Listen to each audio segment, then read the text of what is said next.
itu struktur kurikulumnya sama persis dengan struktur kurikulum, bukan sama persis, mirip dengan struktur kurikulum sekolah SD, SMP, SMA. Hanya konstruksi kurikulumnya seperti karakter pendidikan kesetaraan. Jadi ada muatan pemberdayaan dan keterampilan. Itu pembeda pertama. Pembeda yang kedua, muatan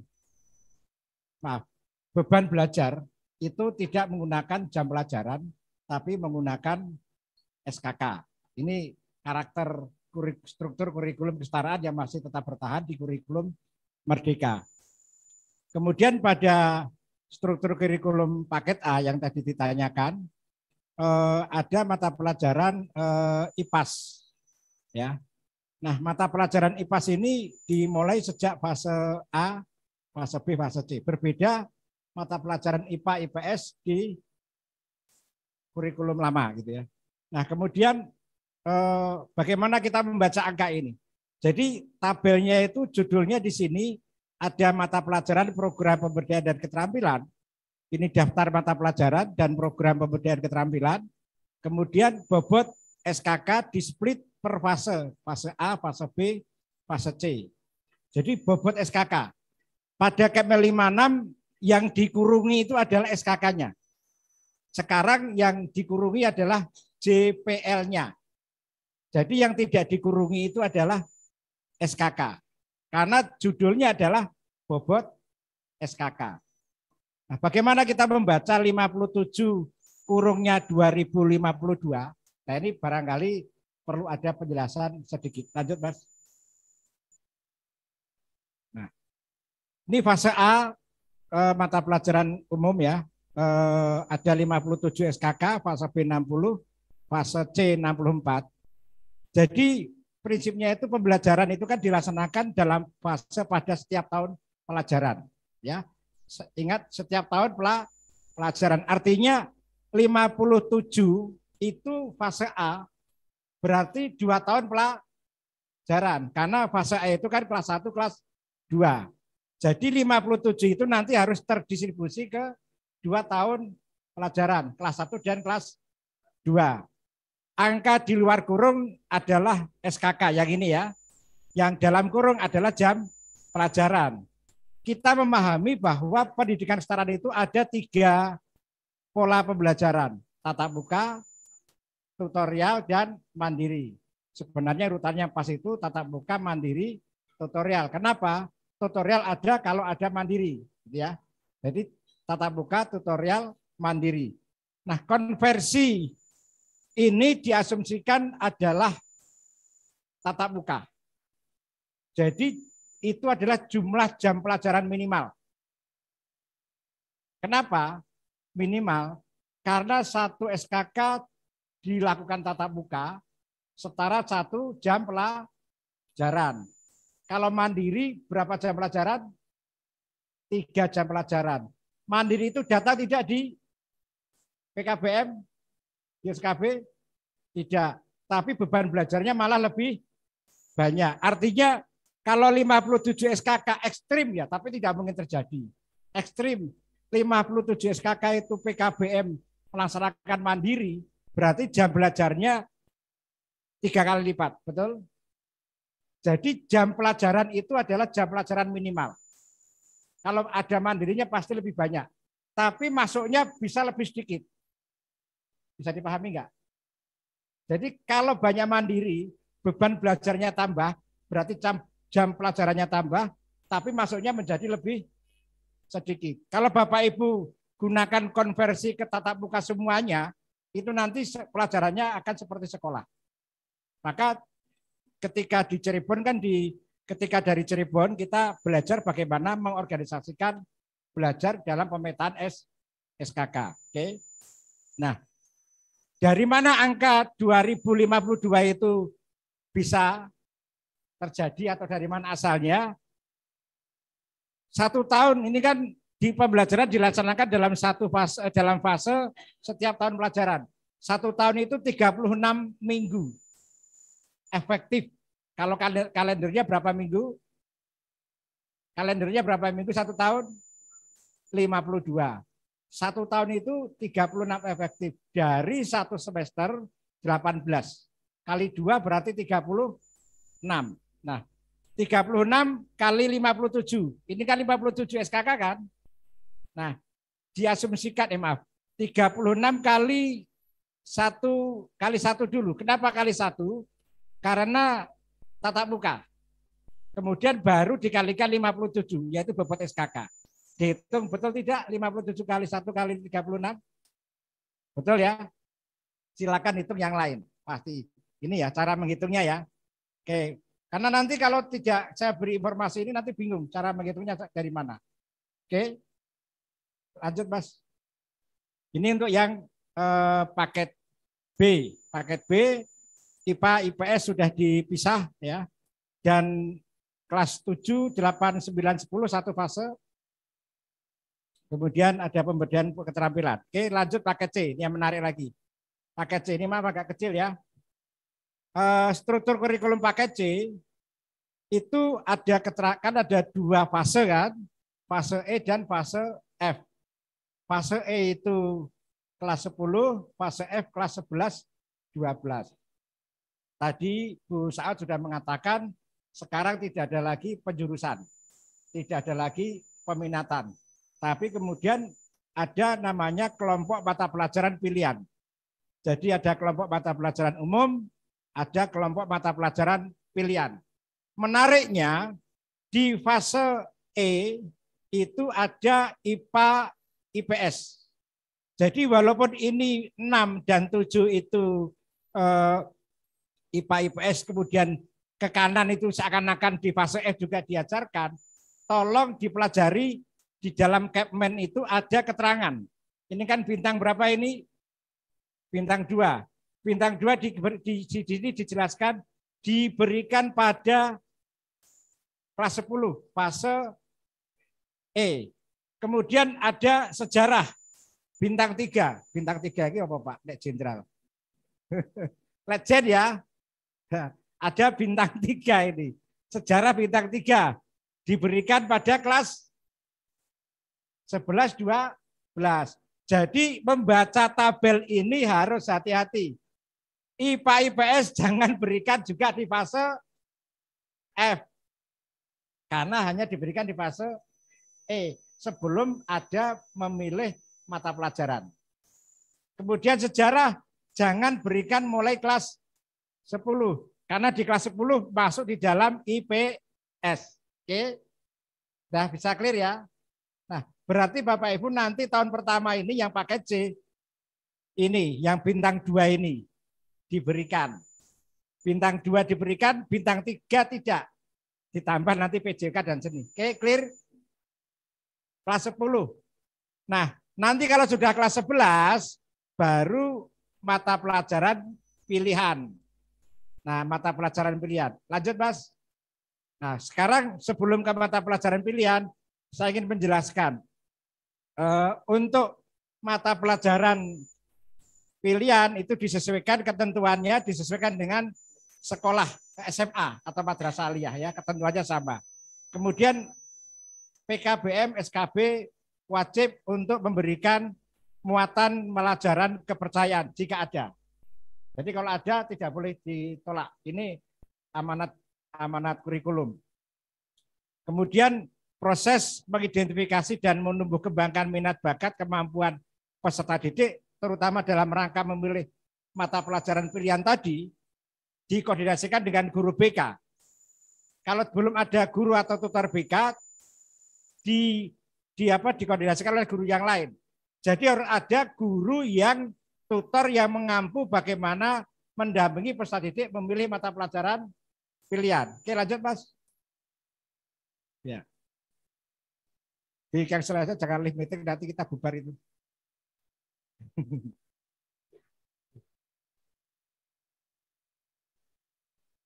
Mata pelajaran IPA dan IPS tidak dipisahkan. Jadi kan tadi ada kelas 10 kan ada IPA IPS ya. Kelas 10 mata pelajaran IPA dan IPS tidak dipisahkan menjadi mata pelajaran yang spesifik. Dalam arti begini, di dalamnya kan ada mata pelajaran itu ada muatan IPS sejarah, geografi, ekonomi, sosiologi ya, itu tidak boleh disajikan terpisah menjadi mata pelajaran sendiri. Mata pelajarannya kelas 10 ya IPS. Mata pelajarannya kelas 10 ya IPA. Di dalamnya ada fisika, kimia, biologi. Clear? Jadi jangan sampai ada tutor pelajaran sendiri matematika, kimia, fisika, biologi, nilainya sendiri gitu loh. Tapi nanti lihat bagaimana cara menyajikannya. Pengorganisasian mata pelajaran IPA dan IPS kelas 10 mengajarkan muatan IPA atau IPS secara satu, bisa terintegrasi. Jadi satu mapel IPA itu bisa terintegrasi. Ya, tidak dipilah-pilah. Bisa terintegrasi. Yang kedua, bergantian dalam blok waktu terpisah. Bergantian misalnya satu semester dibagi Juli sampai Agustus kimia, besok fisika, besok biologi. Clear? Atau paralel. Paralel jalan bareng. Ya, paralel jalan bareng. Boleh, mau Bapak Ibu mau pilih yang mana silakan. Mau merdeka kok bebas kok. Merdeka itu negara merdeka, tapi tidak boleh semaunya sendiri. Negara merdeka mana di dunia yang tidak punya konstitusi? Ada nggak negara yang tidak punya konstitusi? Tidak ada kan? Kurikulum merdeka, satuan pendidikan menggunakan kurikulum merdeka, konstitusinya adalah kurikulum operasional satuan pendidikan. Kalau Bapak Ibu nanti atau sampai sekarang tidak punya KOS, berarti satuan pendidikan terjajah. Ayo, siapa yang duwe kurikulum operasional? Ayo. Jadi yang tidak punya kurikulum operasional adalah satuan pendidikan terjajah. Belum merdeka. Nah, ini diceritakan juga di kurikulum operasional satuan pendidikan. Jadi bagaimana desain nanti pembelajarannya IPA IPS seperti apa dibunyikan walaupun hanya satu kalimat, satu ayat di dalam KOS itu. Oke, di dalam KSP. Jelas? Jangan sampai ini tidak dinarasikan. Harus dinarasikan. Bapak Ibu akan menggunakan yang mana? Terintegrasi kah? Blok kah? Atau paralel? Itu kan pilihan ya. Jangan di kurikulum operasional nggak ada. Itu namanya satuan pendidikan bingung. Ya toh? Bingung, di KOS nggak disebutkan kok. Sebenarnya kalau tanda tangannya kepala dinas. Jadi ini harus dipilih ini. Siap Bapak Ibu? Ini tahun ini loh, ini kelas 10 loh ya. Nanti harus jelas. Jangan terus di tengah-tengah semester. Pak ini gimana Pak? Mata pelajaran IPA-nya harus diapa ini? Malah bingung-bingung dewe kalau kita kulon. Loh itu harus dituangkan di dalam KOS. Disebutkan dulu. Jelas? Oke. Oke lanjut. Nah ini terakhir. Fase F kelas 11 dan 12 struktur mata pelajaran dibagi dua kelompok utama. Satu mata pelajaran wajib yang atas tadi. Wajib itu jenenge wajib kudu dilaksanakan. Yang 10 atau 11 tadi mata pelajaran. Coba Mas dibuka ke atas Mas. Nah ini 10 ini. 10 mata pelajaran harus dilaksanakan. Ini yang wajib. Tidak boleh dikurangi salah satu. Termasuk PJOK, termasuk seni. Mengajarkan seni jangan seperti yang tadi disampaikan Bu Saud. Seni lukis adalah seni menggambar. Menggambar abstrak atau jadi malah menjelaskan orang cara melukis. Terus seni tari. Seni tari adalah begini-begini anak-anak. Enggak usah, langsung praktek, langsung eksekusi kata Bu Saud. Siap? Ya enak loh pelajaran sekarang ini. Langsung praktek. Merasa kok teori. Terus apapun, sekecil apapun langsung praktek. Lanjut, Mas. Oh, sudah ini. Oh ya, saya ini. Kelompok mata pelajaran pilihan, setiap sekolah, setiap SMA, atau bentuk lain sederajat itu berarti paket C, wajib menyajikan minimal 7. Ini keliru itu. Menyediakan minimal, kurang minimal Mas. Menyediakan minimal 7 mata pelajaran. Kalau di Kemen 56 tidak ada ketentuan ini. Coba kita ke atas Mas, sebentar. Nah, nih. Ya, ditambah minimal. Oke. Terus ke atas. Ke atas ya ini. Kalau di Kepmen 56 tidak ada kata-kata minimal. Jadi satuan pendidikan tidak wajib menyajikan berapa mata pelajaran. Pokoknya peserta didik milih. Saya kita tekon. Ini anak sih milih bahasa Arab, bahasa Korea, bahasa Perancis. Aku besok lulus paket C mau jadi TKW. Jadi saya pengen belajar bahasa Arab. Saya besok pengen kerja di Korea. Saya pengen belajar bahasa Korea. Saya besok pengen ikuti siapa itu penyanyi Indonesia di Prancis. Saya pengen apa? Anggun. Saya pengen nyusul Mbak Anggun. Saya pengen bahasa Prancis. Sing malu sitok pirojal piye jenengan arep. Hah? Kata ini pilihannya 17. Nah, kalau sekarang diciutkan dan itu pun sudah akan menjadi majalah bagi PKBM yang mendadak IPS. Akan menjadi masalah. Bukan majalah. Akan menjadi masalah. Kenapa? Biasanya kan teman-teman itu kan mendadak IPS. Mengajarkan sosiologi, ekonomi, geografi, sejarah. Betul? 4. Sekarang 7. Berarti kudu nambah 3. Silakan Bapak Ibu pilih. Bagaimana memilihnya ketentuannya tadi? Mempertimbangkan pengembangan bakat minat peserta didik. Kalau akan selesai paket C mau kemana? Kalau akan meneruskan perguruan tinggi, ingin daftar fakultas teknik, berarti PKB bisa menyediakan mata pelajaran fisika, kimia. Berarti Bapak Ibu bisa mengadakan penelusuran bakat dan minat di kelas 10. Dan itu harus dilakukan di pertengahan tahun maksimal. Kemudian Bapak Ibu putuskan di akhir tahun sebelum masuk kelas 11, Bapak Ibu menetapkan minimal 7 mata pelajaran. Sudah bisa memahami ya. Ini masih setengah tahun lagi mikir. Tapi sekarang harus dipahami ya. Maksudnya setengah tahun lagi melaksanakan dan 1 tahun yang akan datang dieksekusi. Saya kira itu tambahannya Ibu Bapak. Kalau ada pertanyaan, monggo, waktunya sudah sore. Yang ikut 179. Alhamdulillah yang ikut masih mendengarkan ini. Ya katakan silakan.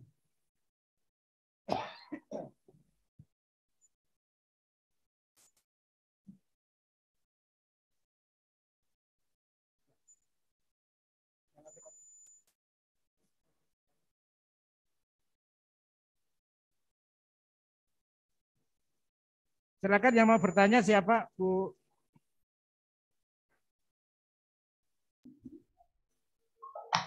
Oh, Bu Ita. Assalamualaikum Pak Fauzi. Ya, terima kasih atas kesempatannya, Pak. Terkait dengan kos ini kan kalau kan ada capaian pembelajaran yang harus diselesaikan sesuai dengan fasenya. Kemudian kalau ada ABK itu berarti kita menentukan CP-nya itu berbeda dengan yang reguler. Terus kemudian kita juga harus menyusun yang namanya individual education program. Apakah itu juga dimasukkan ke dalam kos gitu sebagai lampiran atau hanya disebutkan saja bahwa memang kita ada ABK nanti itu disusun terpisah. Itu yang pertama. Kemudian yang kedua, keterampilan kan ada 9 ya Pak gitu ya. Kemudian misalkan belum di tempat kami kan selama ini sudah vokasi gitu. Terus kemudian kalau misalkan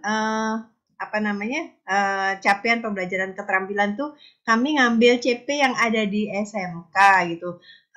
Ada yang sesuai gitu. Apakah boleh kami seperti itu atau bagaimana Pak Fauzi? Terima kasih itu dulu Pak. Baik, terima kasih. Untuk yang pertama memang kita kan menganut prinsip bahwa satuan pendidikan itu kan harus bersifat inklusi ya. Nah, namun demikian ini juga ada beberapa hal yang perlu kita perhatikan. Inklusivitas satuan pendidikan itu memperhatikan bahwa peserta didik yang masuk ke sekolah biasa, bukan sekolah luar biasa, itu masuk kategori mampu didik. Ya, satu ya, harus masuk kategori mampu didik.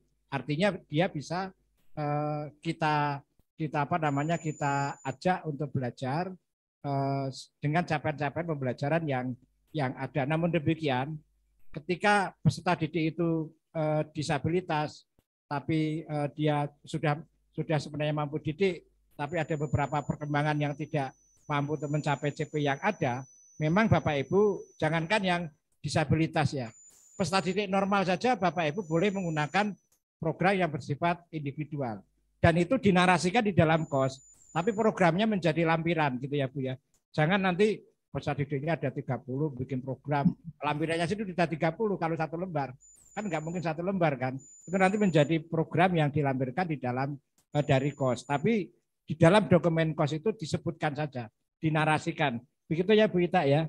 Ya, Pak. Yang pertama, yang kedua boleh Ibu menggunakan CP yang ada di tempat lain. Namun begini Ibu, nanti silakan disusun dengan melihat bagaimana konstruksi CP keterampilan yang ada di pendidikan kesetaraan. Jadi konstruksinya memang agak berbeda dengan CP di SMK ya. Karena CP di SMK itu kan luas sekali dan waktunya panjang. Sementara untuk pengorganisasian pembelajaran keterampilan di pendidikan kesetaraan kan waktunya terbatas. Sehingga nanti kita harus hati-hati dan silakan Ibu nanti bikin tim untuk merumuskan CP keterampilan yang Ibu akan kembangkan di luar yang 9 itu. Syukur-syukur nanti akan menjadi masukan bagi kami di Puskurjar untuk merumuskan CP yang baru. Begitu Bu, terima kasih Bu. Terima kasih Pak.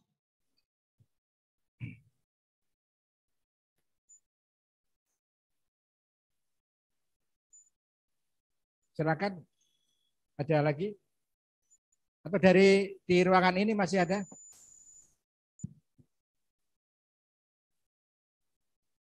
Namanya sudah ini. Sudah jelas ya? Sudah jelas. Tinggal mengeksekusi. Baik, terima kasih Bu Lisbeth. Mungkin bisa kita tutup ya. Mari Bu Lisbeth. Assalamualaikum. Waalaikumsalam. Waalaikumsalam. Silakan. Silakan. Pak, saya Lucy lagi nih.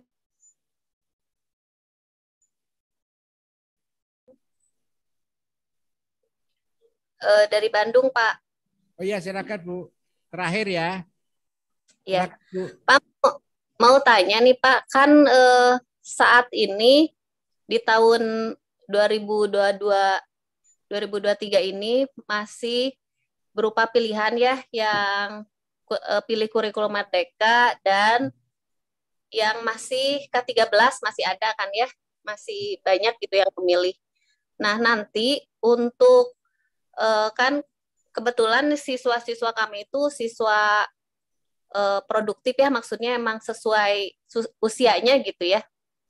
Karena dari kelas 10, 11, 12 itu sesuai usianya. Dan rata-rata memilih untuk kuliah gitu nantinya. Nah, nanti pada saat yang angkatan kelas 10 tahun sekarang ini, yang tahun ajaran baru ini, dan sementara di sekolah-sekolah lain atau PKBM lain mungkin gitu, yang masih memilih K13 kan masih yang penjurusan IPA IPS ya. Ya. Nah, apakah nanti pada saat penjurusan kuliah tes kayak apa SMBPTN-nya gitu ya, apakah nanti akan ada perbedaan atau sama kayak sistem sekarang gitu untuk ujian masuk PTN-nya? Dan bentuk ijazahnya apakah menyesuaikan atau yang misalnya yang pilih K13 masih tetap ijazah seperti yang lama dan yang kurikulum merdeka nanti beda lagi gitu? Apakah ada gambaran gitu nanti ujian masuk PTN-nya atau apakah akan ada kerjasama pengarahan dari PTN juga misalnya untuk jurusan misal arsitek gitu ya, yang harus anak-anak pilih itu pelajaran apa saja. Nah, apakah ada arahan seperti itu enggak, Pak? Ya. Mungkin itu aja, Pak, pertanyaannya. Terima kasih. Baik, terima kasih Ibu. Jadi yang pertama terkait dengan ijazah, nanti yang berbeda hanya pada belangko halaman belakang atau halaman di kedua itu ya. Struktur kurikulumnya tentunya berbeda antara ijazah yang menggunakan kurikulum 13 dengan ijazah yang menggunakan kurikulum Merdeka. Daftar nama pelajarannya kan berbeda. Nanti saatnya akan terbit. Jadi nanti terbitnya masih 3 tahun lagi ya.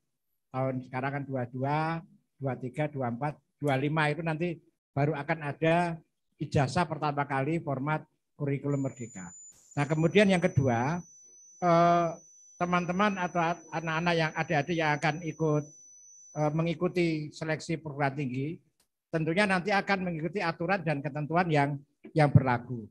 Oleh karena itu, Ibu dan Bapak dari satuan pendidikan itu harus melakukan bimbingan, pendampingan, di samping juga penelusuran minat. Apakah anak itu nanti setelah lulus akan kemana? Apakah akan melanjutkan? Kalau melanjutkan ke pendidikan tinggi, perguruan tinggi, akan ke fakultas apa? Ketika di fakultas tertentu, nanti tentunya akan ada syarat-syarat oleh perguruan tinggi seperti sekarang. Kalau sekarang kan untuk masuk ke fakultas teknik harus dari jurusan MIA, ya, matematika ilmu alam. Nah nanti linear seperti itu. Jadi untuk masuk ke fakultas tertentu akan ada syarat mengambil mata pelajaran pilihan yang sesuai dengan sesuai dengan jurusan dari perguruan tinggi yang diambil. Saya kira itu Bu. Terima kasih Bu. Ya, terima kasih Pak penjelasannya. Berarti masih ini ya apa namanya? Tergantung nanti yang dipilih anak-anak itu menentukan jurusan kuliahnya sudah dipersiapkan gitu ya, pengen ke jurusan apa dari mulai kelas 11 gitu ya Pak ya? Ya betul Bu. Ya, terima kasih Pak. Ya. Terima kasih Bapak Ibu, baik yang hadir di ruangan ini ataupun yang lewat virtual. Kami mengucapkan terima kasih banyak ya, karena sampai saat ini yang masih ikut melalui Zoom ada 174. Berarti semua kita sangat serius untuk mengikuti kegiatan yang sudah kami laksanakan. Terima kasih Bapak Ibu untuk semuanya. Barangkali kita akan menutup kegiatan kita ini karena sudah seharian dan sudah makin malam. Untuk itu kami mohon kesediaan Bapak Fauji untuk menutup kegiatan ini dengan resmi. Silakan Pak. Baik Ibu dan Bapak sekalian, kita sudah melakukan bimbingan teknis selama 2 hari atau 2 tahap. Tanggal 7 di Cirebon, kemudian tanggal 14 di Kota Semarang. Ini semua merupakan langkah awal Bapak Ibu sekalian, dan seperti tadi Bu Saud sampaikan dan juga pertanyaan dari Ibu Wulan tadi dari Depok, bahwa kita harus bergerak untuk segera merapatkan barisan teman-teman untuk menyusun kurikulum operasional. Kemudian tutor juga berkumpul untuk membahas bagaimana mencermati CP, menganalisis CP, merumuskan TP, kemudian membuat ATP dan sampai ke modul ajar sampai ke bahan ajar. Mari teman-teman kita semuanya saling bahu-membahu.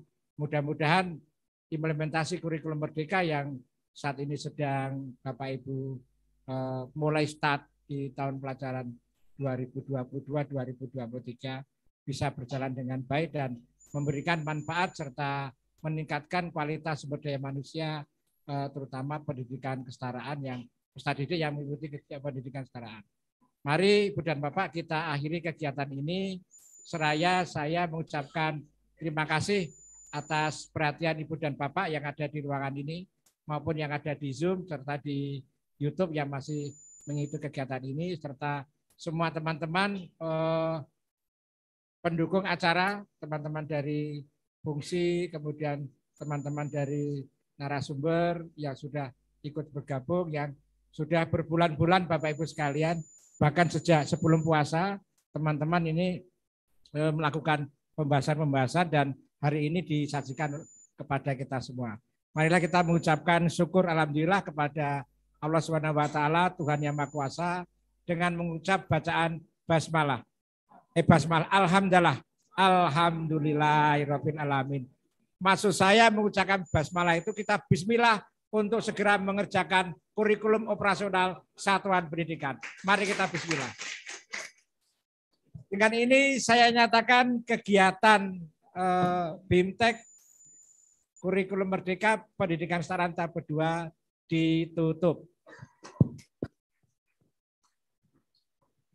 Terima kasih. Assalamualaikum warahmatullahi wabarakatuh. Terima kasih Pak Eko, Pak Fauji Eko Pranyono yang sudah menutup kegiatan kita ini secara resmi. Kiranya apa yang kita dapatkan hari ini semuanya berguna dan bisa segera kita aplikasikan di tempat kita masing-masing. Akhirnya kami tutup dengan pantun burung merak, burung cendrawasih. Sekian dulu dari kita semua. Kami haturkan terima kasih. Terima kasih Bapak Ibu dan selamat kembali ke rumah masing-masing. Terima kasih.